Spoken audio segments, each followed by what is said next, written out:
To obtain an API key from Google Maps, follow these steps. Go to Google Cloud Console. Visit the Google Cloud Console at console.cloud.google.com. Create a new project. If you haven't already created a project for your application, click on the project drop-down menu at the top of the page and select New Project. Give your project a name and click Create. Enable Google Maps platform. In the Cloud Console, navigate to the APIs and Services Library section using the left-hand menu. Search for Maps JavaScript API and Geocoding API. Click on each API and enable them for your project. Create API key. Next, go to APIs and Services Credentials section. Click on Create Credentials and select API key.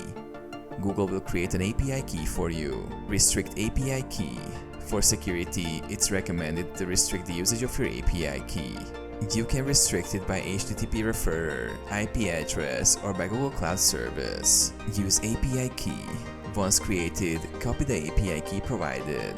In your application code, include this API key when calling Google Maps API services. Ensure you keep your API key secure and do not expose it publicly. Billing setup. Depending on your usage, Google may require billing information to be set up. Ensure your account has a valid billing method attached.